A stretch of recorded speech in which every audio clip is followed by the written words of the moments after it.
আজই ডাউনলোড করুন আর এনজয় করুন আপনার পছন্দের শো। তোকে কালকে সাইবার সেলে ডেকেছে, দেখা করতে বলেছে? হ্যাঁ বলেছে, তুই এত চিন্তা করিস না, তুই শুধু শক্ত থাকবি। আই এম উইথ ইউ, সব ঠিক হয়ে যাবে।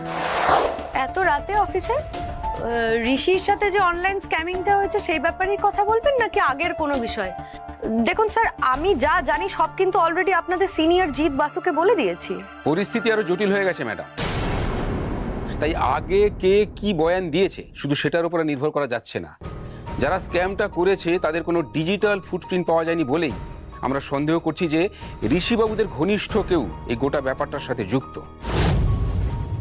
আর সেই সব সন্দেহভাজনদের তালিকায় আপনার বোনের নামও রয়েছে। What? No no no, this is unfair. মানে এতে আমাদের অন্যায়টা কোথায়? আমাদেরকে কেন সন্দেহ করা হচ্ছে আমি বুঝতে পারছি না। আমার বোনকে আমি ওই বাড়িতে বিয়ে দিয়েছি, এটাতে আমার অপরাধটা কি আমি বুঝতে পারছি না। সরি, আমি ঋষিকে ফোন করছি। আপনি কথা বলতে পারেন ম্যাডাম, কিন্তু আপনাকে কালকে একবার আমাদের সাইবার ক্রাইম সেলের নতুন ব্রাঞ্চে আসতেই হবে, ঠিক সকাল 11টায়। জিৎ বাসু স্যার আপনার সঙ্গে কথা বলতে চেয়েছে।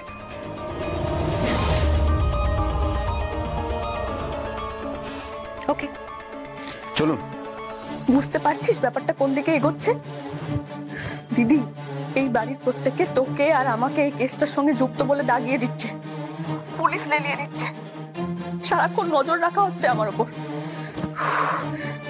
শোন, তোকে কালকে সাইবার সেলে ডেকেছে, দেখা করতে বলেছে? হ্যাঁ বলেছে, তুই এত চিন্তা করিস না, তুই শুধু শক্ত থাকবি। যা পারে করুক, তোকে যতই সন্দেহ করুক, তুই কিন্তু কারোর প্ররোচনায় পা দিবি না উচিত। তোকে আমি ভালো কথা বলছি, তুই নিজের বয়ানে কিন্তু স্টিক করে থাকবি, ভেঙে পড়বি না প্লিজ। আমার তোকে নিয়ে চিন্তা হচ্ছে দিদি।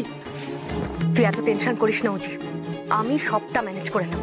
আর তাছাড়াও আমি তো কালকে সকালে ও বাড়ি যাচ্ছি, তারপর দেখি না ওই জিৎ বাসু কি করে আমার কি করতে পারে। আর তাছাড়া আমি তো তোকে কথা দিয়েছি উজি, ওরা কোনোভাবে আমাদেরকে জড়াতে পারবে না, আমাদের এগেইনস্টে কোনো প্রুফ নেই। ফোন রাখছি আমি, তুই সাবধানে থাকিস, ঠিক আছে? You too take care. তোমাকে নিয়ে আর তোমার দিদিকে নিয়ে কিছু কিছু লোকজন যা শুরু করেছে, যা কথাবার্তা বলছে, আমার একদম ভাল লাগছে না। কাকু, কাকিমণি, দিদি, ভাই, মেশো, এদের তো বোঝা উচিত। এরা তো জানে তোমাদের সোশ্যাল স্ট্যাটাস কি, তোমাদের কত বড় ব্যবসা। এত বড় ব্যবসা থাকার পরে, এত টাকা থাকার পরে তোমরা কেন এই কাজটা করতে যাবে? আমি জানি না এরা এত সিম্পল একটা কথা বুঝতে চাইছে না কেন।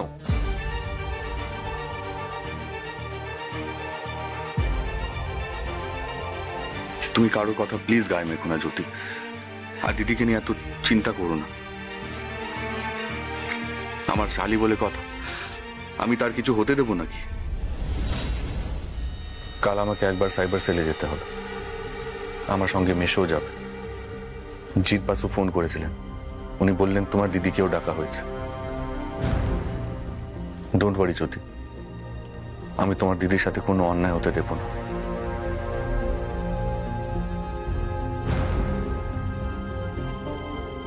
আই এম উইথ ইউ, সব ঠিক হয়ে যাবে, সব, আই প্রমিস।